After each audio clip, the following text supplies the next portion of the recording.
วพวกเขาดีอกดีใจหลายอันนี้คือเมเฒ่านี่เป็นลูกของ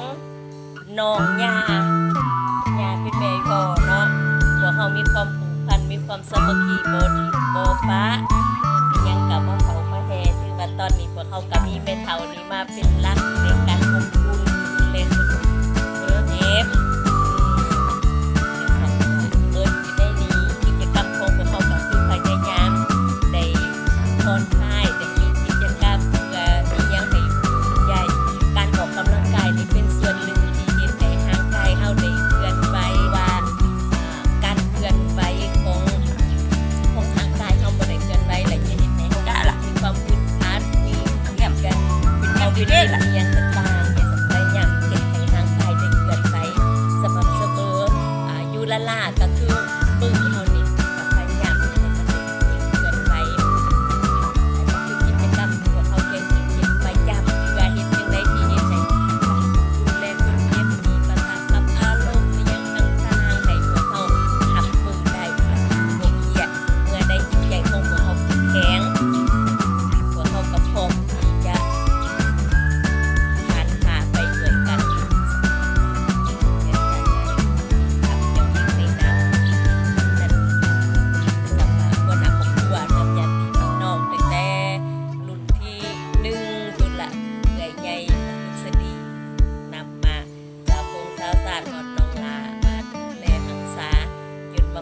ตอนนี้แต่ก่อนก็คือจะเห็นวิดีโอผ่านมาพากันสูงเสาเขา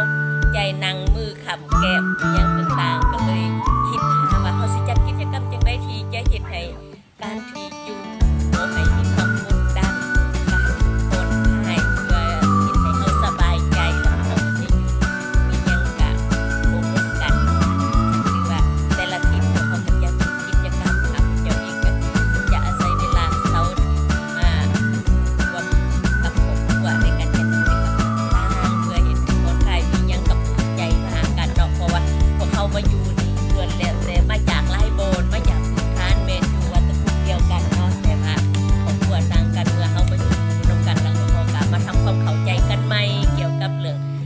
พฤติกรรมของแต่ละคนพยายามเข้าใจจะสร้างจัดกิจกรรมนี้กันเพื่อเห็นให้เขาเข้าใจกันเป็นการที่พวกกิจกรรมนี้ก็เป็นส่วนหนึ่งที่บึงบอกถึงความเคารพนับถือกัน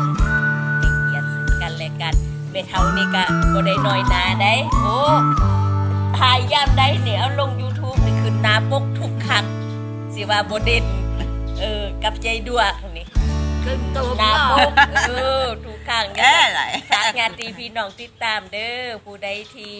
มีปัญหาเรื่องครอบครัวการดูแลเจ็บไข้ได้ป่วยเฮ็ดจังได๋ที่เฮ็ดให้พวกเขามีการอยู่ร่วมกันอย่างมีความสุขพี่น้องทั้งอัตตปือในการถือว่าไผๆกะ